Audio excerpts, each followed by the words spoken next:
Bonjour groupe, comment allez-vous? Jean-François Sénéchal, votre prof. Comment ça va, toi, cette semaine? Bienvenue à ton cours d'éthique, bienvenue à ton podcast. Puis bravo déjà pour ton écoute régulière de ces podcasts. Plusieurs sont là, je le vois là, plusieurs sont là chaque semaine. En fait, si vous voulez savoir où vous êtes, où vous vous placez là, dans ce groupe, vous êtes 186 inscrits. Il y en a à peu près plus de 100, je dirais, qui ont écouté au moins un épisode. Il y en a 75 qui ont adopté cette formule-là, qui sont là de façon assez constante, semaine après semaine. Je sais que c'est exigeant, c'est encore quelque chose de plus dans votre semaine, mais je suis convaincu que vous trouvez le temps. En fait, ça vous permet de libérer d'autres plages horaires peut-être. En fait, pour vous, là, garder le lien avec le cours, consommer une partie de contenu, je suis convaincu que ça peut vous aider à rester en lien avec ce cours, à apprivoiser certains contenus de cours, peut-être même faire une première étude, puis profiter de vos temps. Moi, j'appelle ça du temps un peu plus... c'est pas du temps perdu, mais c'est du temps où on est dans des tâches un petit peu plus routinières, où il y a du temps peut-être pour écouter des podcasts dans le bus en prenant une marche. D'ailleurs, salutations à Morgane Basilet Fortin qui écoute son podcast en lançant la baballe à son beau chien, un superbe chien. D'ailleurs, elle m'a envoyé une photo pour me prouver qu'elle écoutait le podcast se promenant avec son chien. Mais, salutations à vous deux. Bien content de savoir aussi bien accompagné pour écouter les podcasts et pour apprivoiser là aussi. Mais là, ici, ce sont les thèmes du cours. OK, semaine 5, hein, ça avance ce cours. Avant toute chose, déjà, vos TP1 sont corrigés. Avez-vous vu ça? 5 jours! 5 jours ouvrables, c'est ce que ça m'a pris. Je m'étais donné ce défi-là. Je voulais pas trop vous en parler, mais je pense que je suis capable de finir ça d'ici vendredi. Bien content que ce soit fait, parce que moi non plus, j'aime pas ça, la correction. Puis vous allez trouver là, dans vos boîtes de dépôt, vous allez trouver un commentaire audio. Je vous ai fait des commentaires plus précis là, sur comment j'ai apprécié votre TP1. J'ai précisé le ton aussi. Des fois, je fais des modifications, des suggestions, mais c'est sûr que juste une belle feuille rougie, c'est un peu bête, là, tout ça, là. Donc, le faire à l'oral, ça me permet de préciser un petit peu ce que je veux faire, puis l'intention qui est derrière là, tous ces nombreux commentaires. Puis, vous allez trouver ça dans votre boîte de dépôt, un commentaire audio, le document là, que vous m'aviez déposé, je l'ai édité aussi pour certains, beaucoup, pour certains autres, pas beaucoup. Il y a aussi la grille d'évaluation là, que je vous ai partagée. Puis, dans les prochaines semaines, c'est votre tâche maintenant, là, c'est-à-dire que passer à travers la grille qu'on a vue au dernier cours, analyser votre TP1 à l'aide de cette grille, puis commencer à rédiger votre rapport décisionnel, là, donc le rapport TP2. Un beau rapport, là, bien rédigé. Puis ça commence tôt, là, tout ça, ces travaux-là. Puis si vous n'attendez pas justement à la dernière minute, Nicolas et moi, mon auxiliaire, Nicolas, on va tenter de vous aider à intervenir dans le processus de création de votre document. Puis on va tenter de vous aider à produire un document de qualité. Mais pour ça, vous commencez tôt. Si vous attendez la dernière semaine, ça se fait, un TP2 en une semaine, mais moi, je serai plus là, au fil d'arrivée pour vous aider à faire les derniers 1000. Alors, je vous suggère là, de commencer les travaux dès maintenant. OK, module 5. Dans ce module 5, on va aborder l'histoire du professionnalisme. C'est important de vous raconter cette histoire. Vous connaissez le vieil adage, le comprendre d'où l'on vient pour savoir où l'on va. Là, ça n'aura jamais été aussi juste et pertinent que dans le cours de ce module 5. Savoir d'où l'on vient, ça c'est une belle vieille sagesse. Ça a toujours été là. Tiens, parlons de tragédie grecque peut-être. Habituellement, je vous donne des exemples de la culture populaire, mais plongeons dans votre culture classique qui est traditionnelle, la tragédie grecque. Vous connaissez sûrement l'histoire de Édipe roi. Ah, le complexe d'Édipe, là. Vous avez sûrement déjà entendu. Ben oui, c'est sûr, vous avez entendu cette expression-là. Édipe, c'était quoi son histoire? C'est exactement ça, hein, savoir d'où l'on vient. C'est ça que nous raconte l'histoire d'Édipe. Puis là, tiens, si je vous la raconte un peu, attention, il va y avoir des spoilers là, sur l'histoire d'Édipe, là, mais ça fait un bout que c'est sorti, à 2000 ans. Je pense qu'on peut faire des spoilers. Édipe, rappelez-vous son histoire. Il vit à Thébès, c'est sa ville. Puis, il y a la peste à Thébès. Puis, Édipe, il consulte l'oracle. Puis, l'oracle, vous savez, l'oracle du temple de Delphes, sur lequel il est écrit Connais-toi toi-même. Connaissez-vous cette belle phrase? Ben, c'est dans Édipe aussi. Là. C'est sur le temple qu'il va fréquenter. Puis, il consulte l'oracle. Puis, l'oracle dit à Édipe, il lui dit, ben, tu vas tuer ton père, puis tu vas coucher avec ta mère. Un gros lundi matin, belle nouvelle, tu vas tuer ton père, tu vas coucher avec ta mère. Ça part bien mal pour Édipe. Puis un jour, ben justement, Édipe part avec cette bien mauvaise nouvelle-là. Puis il l'oublie un peu. Puis un jour, ben il se promène sur la route, puis il est menacé par un inconnu, puis il se défend, puis finalement il tue l'inconnu. Puis finalement, il comprend qu'il s'agit de son père, Laios, parce que Édipe, il ne connaît pas son histoire. Il a été adopté. Il ne sait pas qui est son père. Il ne sait pas qui est sa mère. Donc, il tue cet étranger, puis il apprend que cet étranger, c'est son père. Puis plus tard, toujours dans la même histoire, on parle d'Édipe. Puis, il tente de résoudre une énigme de la Sphinx.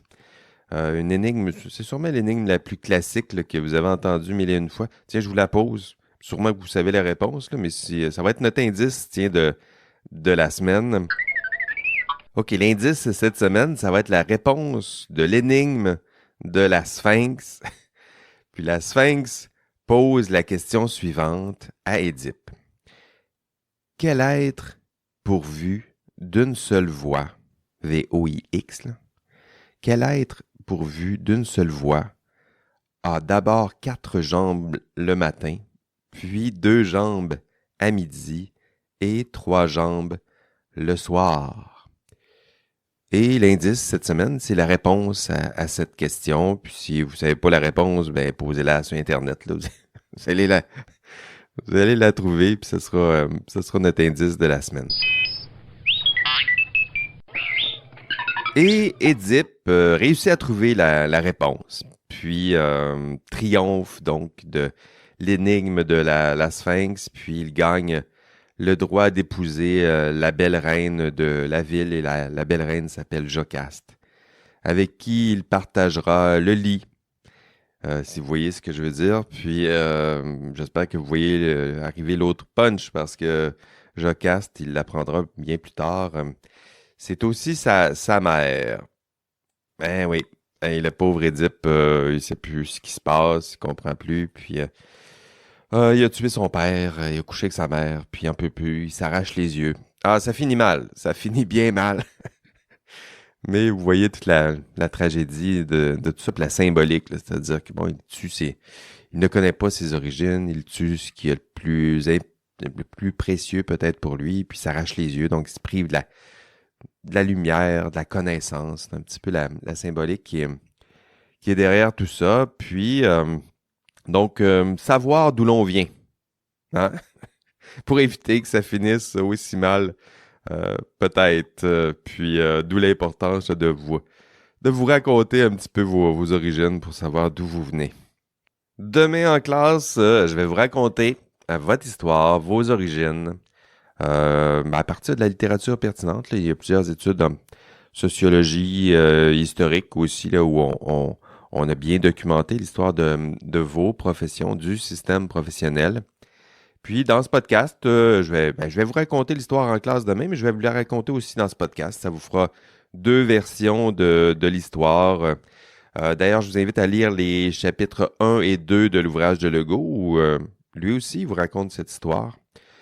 Puis à force de vous faire raconter cette histoire-là de plusieurs façons, ben ça va finir par rentrer dans votre tête. Mais pour cet enregistrement audio, je vais vous faire une version condensée de l'histoire telle que racontée par Georges A. Legault. Je vais vous raconter ça en 25 minutes à peu près. Êtes-vous prêts? Musique!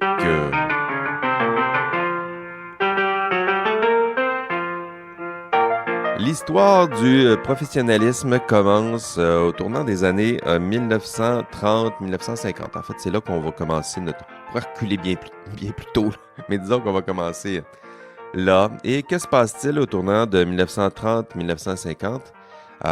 Deuxième guerre mondiale, c'est ce qui se passe.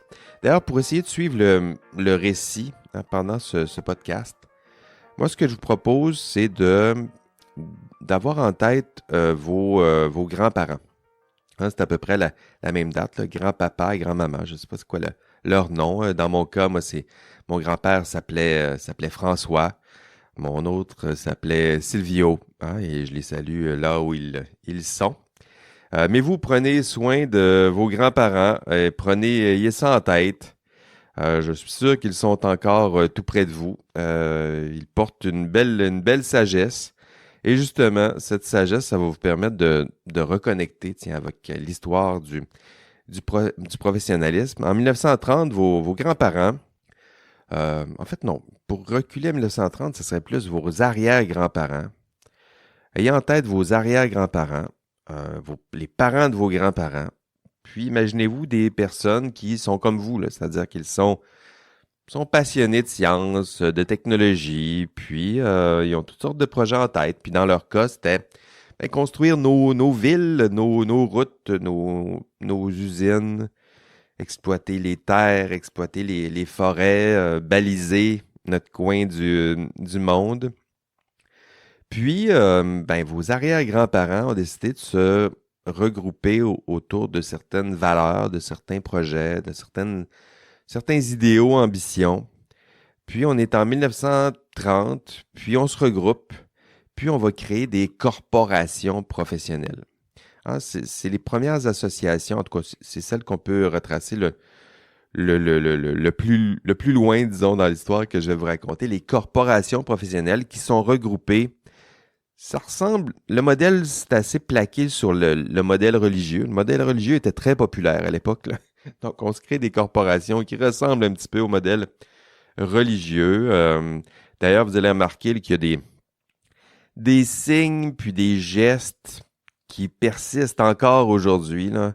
C'est-à-dire qu'aujourd'hui, même quand vous allez faire partie d'ordre professionnel, il y a toujours des rites qui sont inspirés de cette tradition-là religieuse, là. Que ce soit les ingénieurs, les avocats, les arpenteurs, les médecins, les notaires, ils font tous là, une espèce d'engagement solennel où on se regroupe, on fait une promesse, on va faire partie d'un ordre. Le terme ordre, comme ordre professionnel, ça vient du sacerdoce, là, c'est-à-dire qu'on se faisait ordonner comme prêtre. Les ordres religieux, les ordres sacerdotaux, c'est de cette origine là, que vient le mot ordre. Puis d'ailleurs, à cette époque, ceux qui font partie des ordres, c'est pas les ordres professionnels, les corporations professionnelles, on va dire qu'ils ont la vocation. Ils ont entendu la voix. Un peu comme les prêtres, mais là, on a entendu la voix de la médecine, puis on a entendu la voix de l'ingénieur, puis on va construire le monde et construire un monde meilleur et protéger le public. Et on va y consacrer toute notre vie, une vie de service et de dévotion. C'était comme ça que c'était conçu à l'époque. Et à l'époque, de quelle époque on parle? On parle de 1900, toujours, de 1930. Et vos arrière-grands-pères, vos arrière-grand-mères ont l'appel à la vocation. Et voilà, ce sont les premiers pas là, des professions qu'on dit libérales et organisées. Libérales au sens où ils étaient libres. Avocats, notaires, arpenteurs, ingénieurs, agronomes. C'est ça, là, les premières corporations professionnelles au Québec. Libéral, je le disais, au sens de libre. Libre d'esprit, ce sont des personnes libres de contraintes, libres de salaire d'ailleurs. Il n'y a pas de salaire qui sont donnés aux avocats, aux notaires. Mais ils sont très chèrement payés, mais c'est avec des honoraires. Il y a des traces de ça aujourd'hui.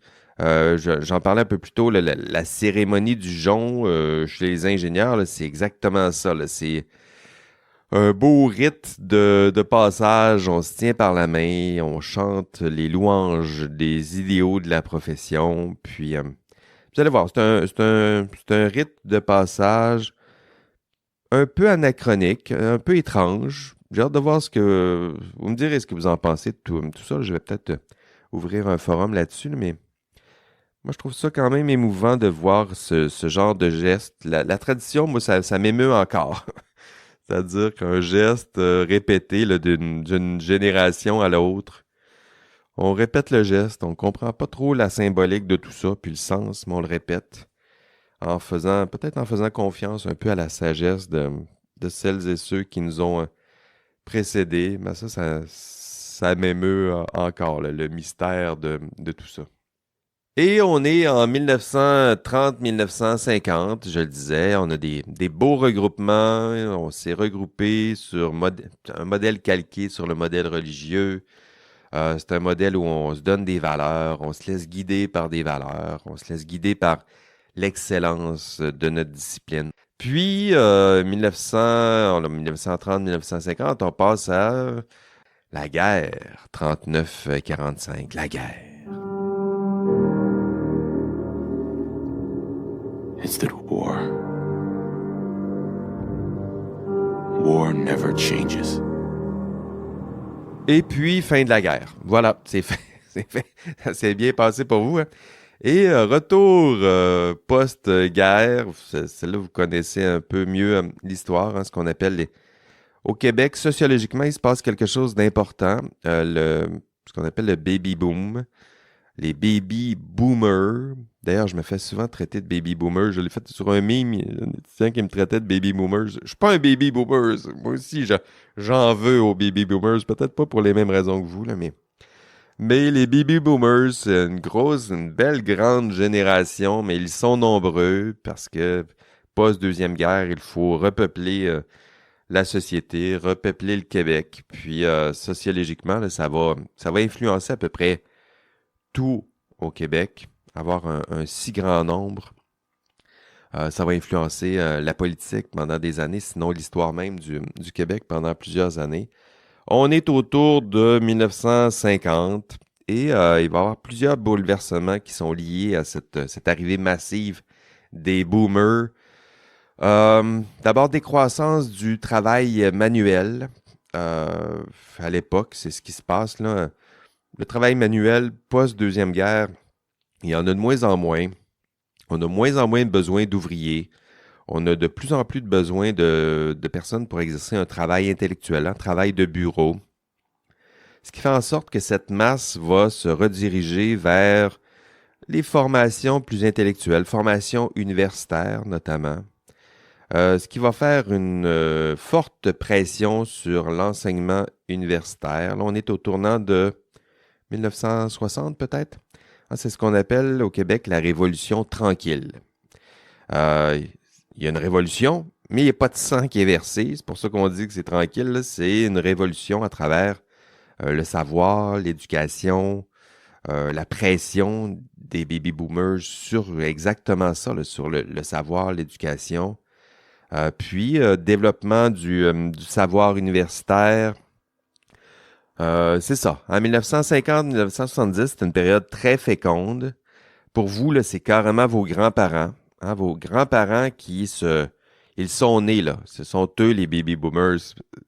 Donc, vos grands-parents, ils se forment, ils s'éduquent. Puis, il y a plein de nouveaux champs du savoir et d'expertise qui vont apparaître. Des savoirs donc, c'est une combinaison là, de savoir pratique et de savoir intellectuel à l'époque. Mais c'est surtout la pression sociologique là, sur ces savoirs universitaires qui est importante. Là. Et ce qui se passe, c'est que le milieu universitaire n'est pas prêt. Le milieu du travail n'est pas prêt non plus. Puis, ça crée une pression intense sur nos belles corporations professionnelles. Vous savez, nos belles corporations professionnelles, le modèle qui est calqué sur le modèle religieux, là, ils savent pas quoi faire de tous ces baby boomers. Vos grands-parents, là, ils sont très nombreux. Puis, tout le monde veut devenir ingénieur, médecin, arpenteur, notaire. Là. Tout le monde. Tout le monde. Ce qui se passe, c'est qu'en plus, à l'époque, il n'y a pas de la place pour tout le monde. Puis en plus, avec ces nouvelles formations-là universitaires, il y a des nouveaux champs d'exercice du savoir qui se développent. Éducation, administration, psychologie, sciences sociales, gestion. Tout ce beau monde-là finissent par être formés, sont éduqués. Puis, il va y avoir naissance de plusieurs nouvelles associations professionnelles, plusieurs nouvelles corporations professionnelles. C'est là où on va voir les associations des psychologues, les corporations d'administrateurs, de gestionnaires, de comptables. Puis, pour le système professionnel, ce qui se passe dans le système, c'est qu'avec cette pression intense dans le système, non seulement la pression est là pour qu'on ouvre les portes des professions existantes, on n'arrête pas de leur dire, ben là, les ingénieurs, vous devez en accueillir plus, puis médecins aussi, là, parce que tout le monde veut devenir ça, on a besoin de monde, on a besoin que vous ouvriez vos portes, parce qu'il y en a plusieurs là, qui rêvent des mêmes libertés et avantages sociaux et du prestige là, associé à ces professions-là. Il y a de la pression sur les pressions existantes, pression pour créer de nouvelles associations, de nouvelles corporations. Il y a des associations qui sont très rigoureuses, d'autres un peu moins. Mais là, on est au tournant des années 70, puis c'est un peu le chaos. Là. Il y a beaucoup de pression, mais il n'y a pas beaucoup d'organisation dans tout ça. Puis, imaginez-vous, là, il y a plusieurs professionnels. Il y en a plusieurs qui se disent des professionnels qui ne le sont pas vraiment. Il y a plusieurs qui se disent psychologues, puis ils ont reçu une drôle de formation. Il y en a plusieurs qui aimeraient être médecins, puis ils ne peuvent pas rentrer. Il y en a certains qui se disent compétents, puis qui ne le sont pas vraiment. On a des problèmes d'homogénéité dans la formation, d'incohérence, même dans la qualité de la formation. Le chaos. Hein? Et qui dit chaos, dit besoin de faire de l'ordre. Et là, au sens propre et figuré, c'est exactement ce qui va se faire, je vous le dis. On est au tournant des années 70. Puis qu'est-ce qui va se passer? C'est qu'on va faire de l'ordre. En fait, on va créer des ordres professionnels. On est en 1973, tiens, pour être plus précis. Et quand je vous parlais de chaos, là, si je vous donne un exemple plus précis, il y a la commission, je vais parler de la commission Charbonneau, mais à l'époque, c'était il y avait une autre commission, la commission Castonguay-Nepveux. C'est une commission sur la santé et les professionnels. Puis le contexte, ce qui se passe, c'est qu'il y a tellement de pression dans le système de santé, c'est tellement devenu le chaos. Entre autres, l'exemple, je vais sûrement le mentionner demain en classe, mais je vous le dis ici. L'exemple, c'était les médecins chirurgiens qui étaient formés à l'Université de Montréal.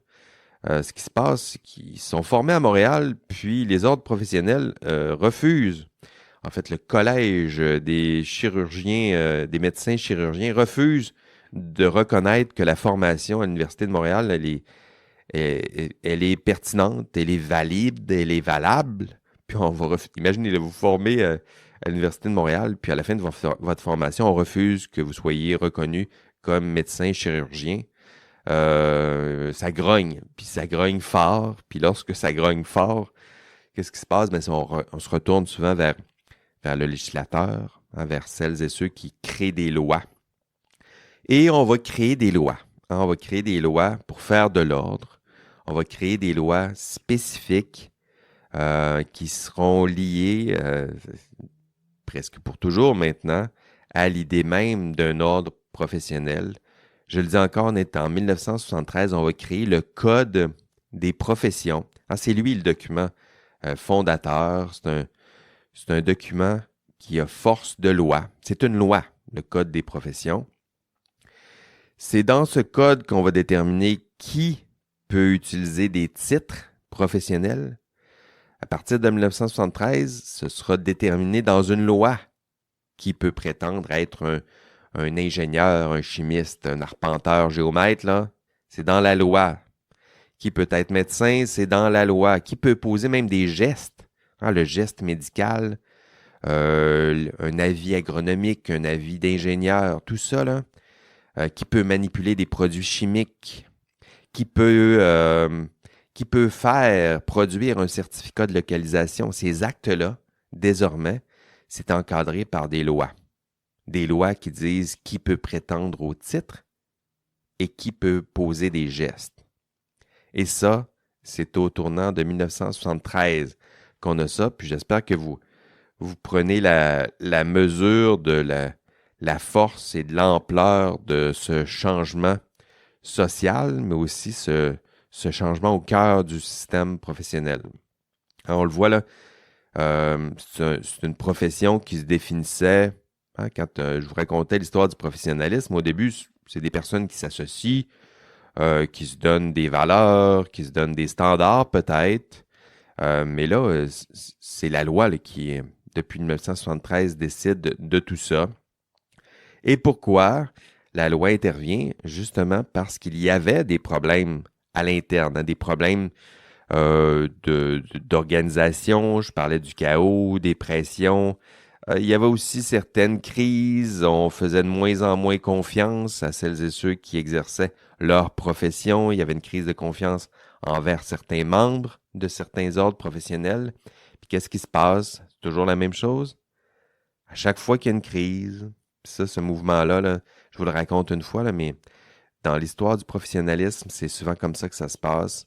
Il y a le chaos, il y a une crise de confiance, puis on se retourne vers le législateur, puis le législateur, à chaque fois, il crée des lois, il crée des contraintes, il crée des barrières à l'entrée. Hein? C'est pas n'importe qui va pouvoir faire partie d'un ordre professionnel. Il crée des contraintes à la formation. La loi va décider que non, ils devront être formés. Ils devront être formés de telle façon. Puis on va créer des instances pour s'assurer qu'ils soient formés de la bonne façon et dans les bons endroits. On va même surveiller les membres. On va se donner des institutions pour les surveiller. On va se donner des organisations pour les sanctionner au besoin. 1973, hein, c'est un beau pivot. Et suit les années 80. On avance, hein, et il faut avancer. Là, 1980, tiens, je vais mettre la musique ici. Là, 1980, ça me prend du techno. Là. Tiens, je vais mettre de la musique ici, un petit peu de techno. What brought us to this? What brought us to life? Ce sont les années 80. Là, ici, tiens, c'est ma jeunesse.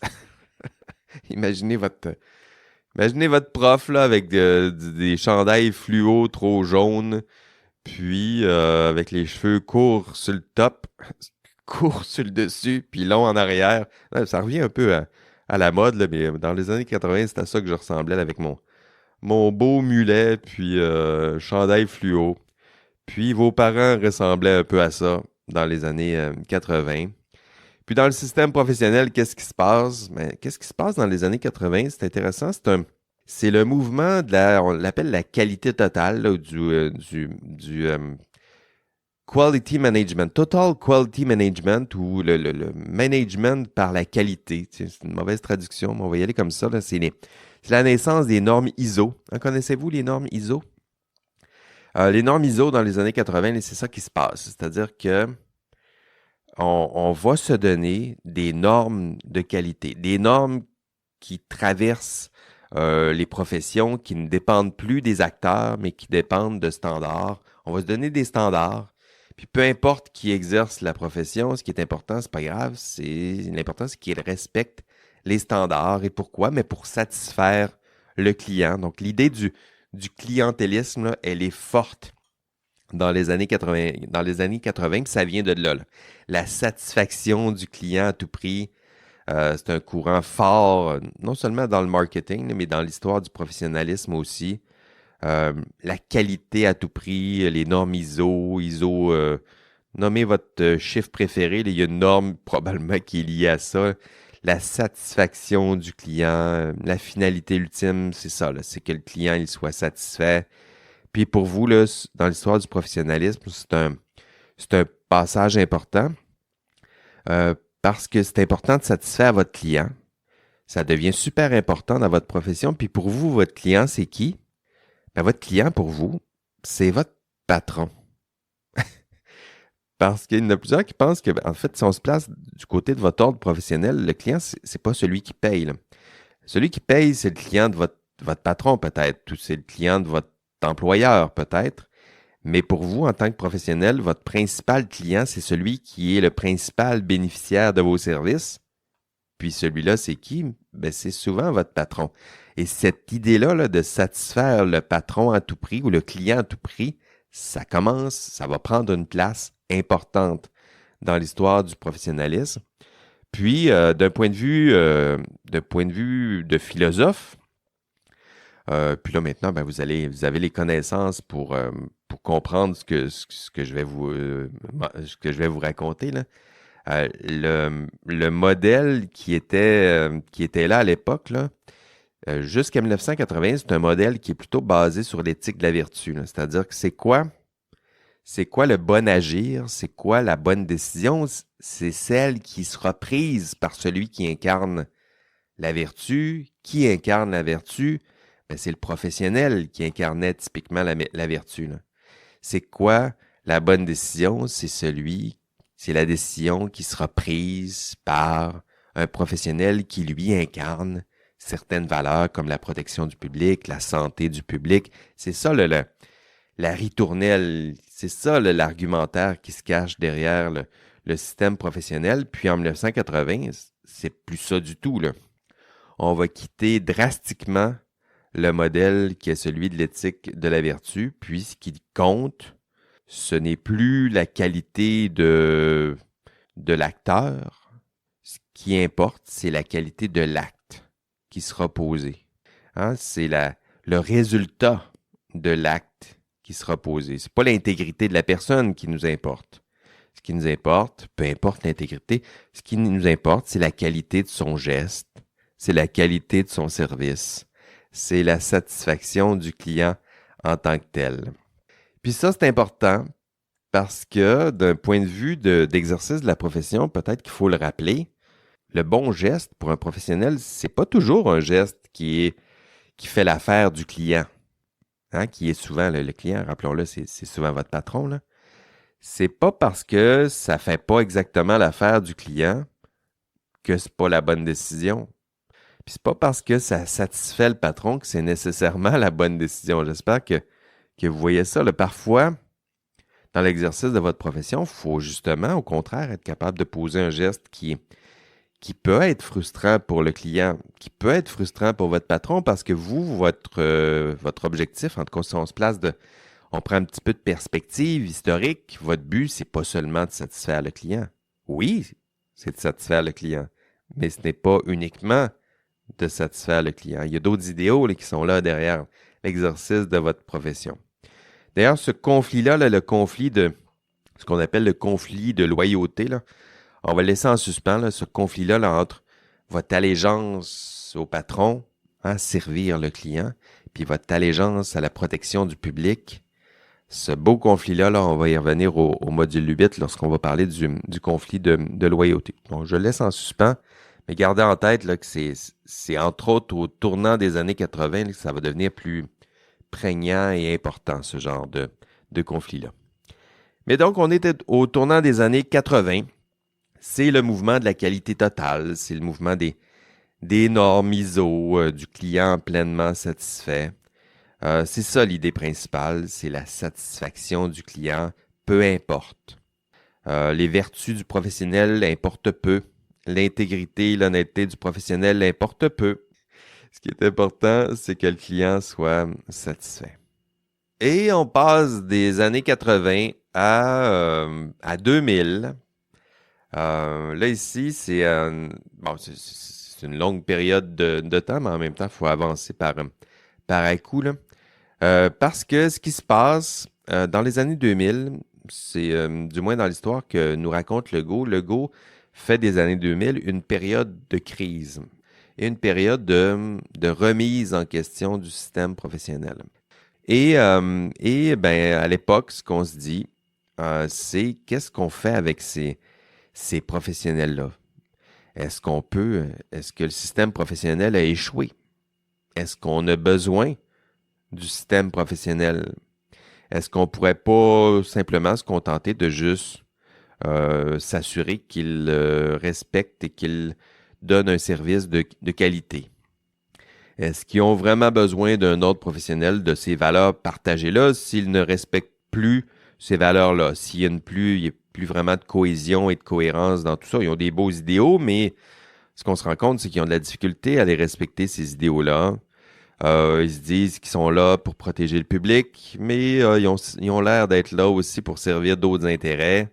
À quoi ça sert? On pose toutes sortes de questions. Hein. C'est ce que Legault parle d'une période de redéfinition. Legault parle même de disparition potentielle. C'est ça les années 2000. Et vous arrivez en 2024 à ce bien drôle de moment dans l'histoire du professionnalisme parce que à la fin de toute bonne histoire, ça finit bien et ça finit avec vous. Avec toi là, qui m'écoute attentivement, j'espère encore. Après cette belle histoire du professionnalisme, je te la raconte. Puis qu'est-ce que tu en penses de toute cette histoire-là? Est-ce que tu as l'impression que, en ce moment, est-ce que vous avez l'impression que votre profession, elle est encore en crise? Est-ce que pour toi, ça fait du sens? Le terme professionnel, est-ce que tu dis, waouh, moi, les autres professionnels, j'ai hâte d'en faire partie? Ou tu te dis, bof, ce que ça donne, ça coûte trop cher, les cotisations, puis je comprends pas la pertinence de tout ça. Qu'est-ce que vous savez de votre ordre professionnel? Qu'est-ce que vous connaissez de votre identité professionnelle? Comment ça va, votre profession en ce moment? Est-ce qu'elle existe toujours? Est-ce qu'elle a disparu? Est-ce qu'elle est vouée à disparaître? Puis, quand je vous pose ces questions-là, sachez que ça varie beaucoup les réponses d'une profession à l'autre. Hein. Si je pose ce genre de questions-là à un futur arpenteur géomètre, pour eux, leur profession, ça se définit presque exclusivement en fonction, c'est-à-dire que un arpenteur géomètre, il se voit différemment autre chose que sa profession. C'est-à-dire que son identité, elle est souvent claire, il le sait qu'il va faire partie d'un autre professionnel, puis il le sait ce que ça vaut, il le sait que c'est encadré par des lois, il sait tout ça, alors que pour l'ingénieur, souvent, il se définit souvent en fonction de ses compétences. Son identité professionnelle, elle est souvent fondue avec son employeur potentiel.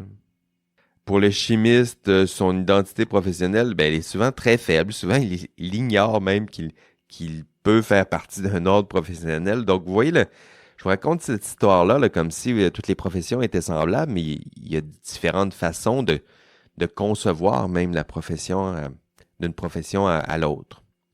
Mais pourtant, ce qui est de commun entre vous tous et toutes, c'est que vous vous dirigez vers une profession. Une profession que vous connaissez souvent mal, dont vous ignorez l'histoire.